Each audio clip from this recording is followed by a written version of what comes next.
Hello and welcome to the first of many weekly recaps and reviews of the Great British Bake Off with radiotimes.com. I'm Frances Taylor. I'm Sarah Doran. And we're going to be dissecting the first episode of GBBO that aired on Tuesday night, where we had 12 new bakers enter the tent and Paul and Prue, Noel and Sandy were all back to kickstart the second series of the show on Channel 4. So, what do we think, Sarah, of episode 1? Is it better than last year?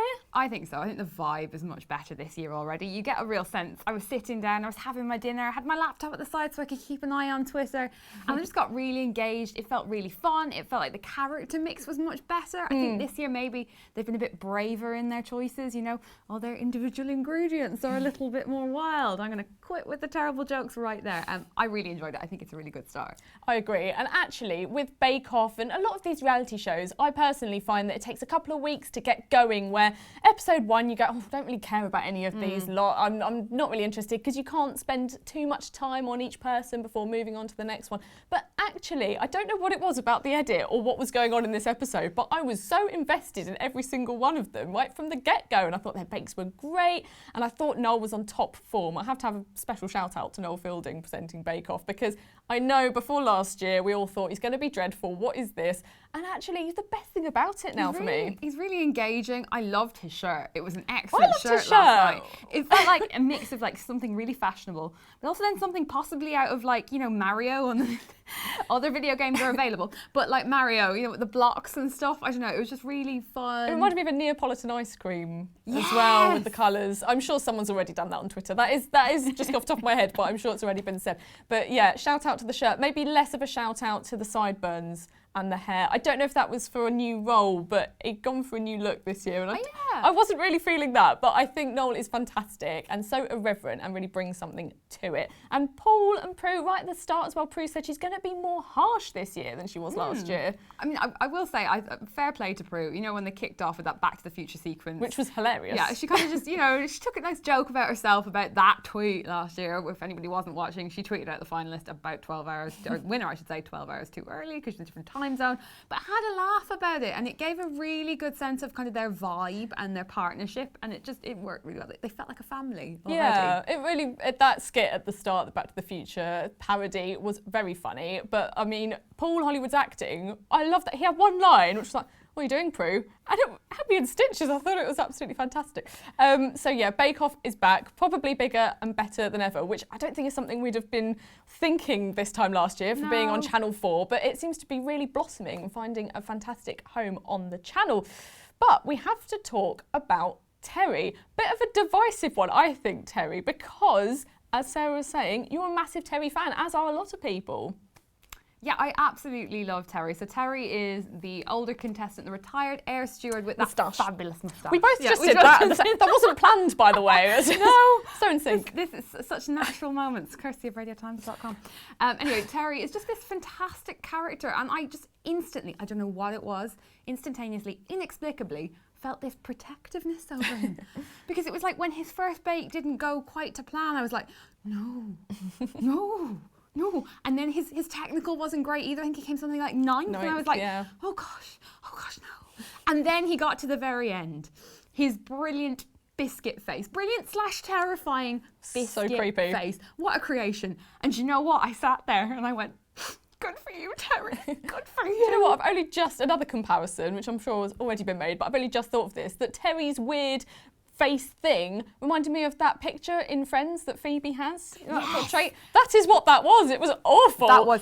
Everybody on Twitter was talking about that last night as well. There we go. Somebody even compared him to the Monopoly man. They said they're expecting him to tell them to not pass go. Bit harsh.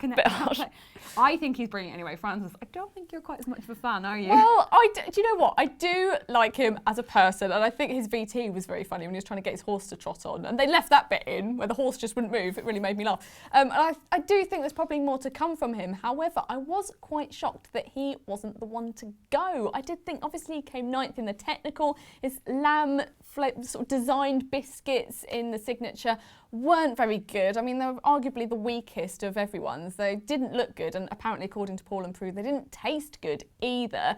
And, you know, I think he did pull it back with the whole face canvas thing, but I still thought that Imelda probably wasn't the right baker to go this week. You know what? I will say that as well, because Imelda is a good old Irish woman, and I'm not at Not that we're biased. Not that we're biased. Not at all biased. There is a thing, though, right, in Irish sporting kind of folklore, where Mayo, this is a county in the west of Ireland, is considered to have a curse that it gets to the All-Ireland final of one of our Gaelic games and never wins. So I was like, when Imelda said for her final bake she was going to do a selfie set in Mayo, I said, oh dear, I really hope this curse, which will probably alienate all of our lovely British viewers right now, doesn't extend beyond the pitch. But lo and behold, Imelda went home. So could the curse extend beyond Dublin's famous Croke Park? I'm just going to throw that question out there. One of the big questions of Bake Off this year that I didn't think we'd be asking, but we are. Well, we've got to move on to talking about Dan's very bizarre selfie in biscuits. Was this a baby? Was it a shrimp? Was it something a lot more X-rated that we can't really mention right now? I just think, I do wonder, did he know what he was doing with this, with making it look a little bit amusing? I mean, it was Kim Joy, wasn't it, who sort of said, what is that? And he said it was a baby. I was like, oh, okay, I thought it was something else. He could have made, I mean, that blanket, that obviously was meant to be a baby wrapped in a blanket, that could have been literally any colour, green, purple, but something else, but it was a very certain flesh-coloured pink. I mean, it looked like a big pink baguette. Yeah, baguette. We'll go with baguette. Paul said it was like a shrimp, which I thought was a fantastic comparison. Yeah. It did look quite shrimpy.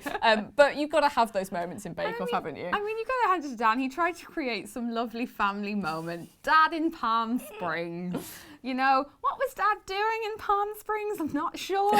But he was there, and it was a special moment. And he has said in his pre-interview before going into Bake Off that he has been a stay-at-home dad for the last few years. He does see this as his chance to kind of get out there while his kids have gone back to school. So I guess he was attempting to kind of bring his children into the world, but at what stage I don't quite know. Nice. Yes, it didn't quite go to plan, I don't think. But that said, the design that he did and the detail and the artisticness of it all was absolutely amazing. So I think he could be one to go far. But another person, another baker who really did stand out has to be Manon. Now, I do think she has a little bit of an advantage in that she's French, and all French people are basically brilliant at baking. I don't think that's too much of a sweeping, it's kind of a sweeping statement. But I think she has a really good shot this year, and to be honest, everything she made, I mean, we couldn't taste it, but it looked incredible. And that selfie of, she was in Japan, wasn't it? Was so incredible. You couldn't believe it was made out of biscuit, but what did you think of her? Well, I'm feeling particularly smug because guess who got Manon in the office sweepstake? Oh. I really, really like her. I love her. I get a really good vibe from her. I'm slightly worried that she's doing so well so early on, because we often see, I think like with any kind of reality format, you know, I mean, thankfully she doesn't need the public vote, but sometimes you find that somebody who does really, really well early on, the public slightly turn against. Yeah, that's not true. Not hugely, but you know, people say, oh, she's so good. You don't even need to worry. It's about the journey. So yeah, I am slightly worried that Manon may have peaked a little bit too soon. But you know what? Fair play to her. She just done amazing. She's bakes. incredible. But I agree. You kind of think, well, what journey can she go on? Because she's already absolutely incredible in week one. And did she grow up on an egg farm? I think which possibly. is a bit random. But I also think, great if you're going to be a baker, because just eggs on tap. People were saying, I think some people on Twitter were saying, she's been baking since she was an embryo. So, you know, she's got it in the blood. Yeah, but she looks like a real one to watch. But who do we think is going to win? This is quite a presumptuous question to ask, I think, after seeing them for 1 hour. But who do you think would be in the final, just based on 1 week? So we usually have like 2-3 people in the final, Yeah, right? So three, I think our contenders, I'd like to say Manon for personal reasons. Give me the money. Also, she's brilliant. I really like Bryony. Quite early on, Bryony from Bristol made that beautiful biscuit bridge. Oh God, all the bees today. And the balloons, with the balloons and the boats. And the boats. I really liked her. Oh, after that, I don't know, Kim Joy, I think, could be a real dark horse. I absolutely love her. Apparently her bread is her speciality, which might put her in Paul's good books at some point as well.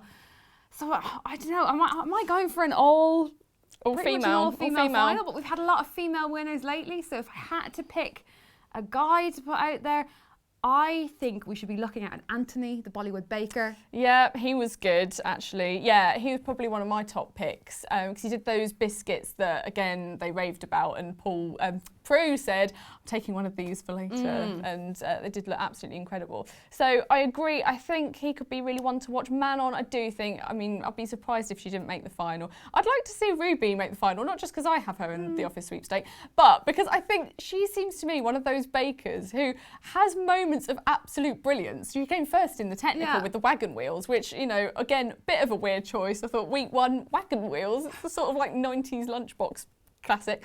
But I think she could be one who has like, moments of absolute brilliance and then terrible week. And she could be one of those ones that goes out on a bad week. She had so much potential in that biscuit selfie. She did that beautiful, wasn't it a marathon or kind of a racing? And if that had come together, she could have, I think, stormed it last night. I agree. But Bryony, definitely one to watch as well. But, you know, as we've seen in Bake Off's past, we can have some really accomplished, incredible bakers who then just have one duff week and get sent home. So we'll have to wait and see. But join us next week when we're going to be talking about Cake Week. We had a bit of a preview of it at the end of last night's show. Looks to be a really good one. So we'll see you then. Thanks very much. Bye. Bye.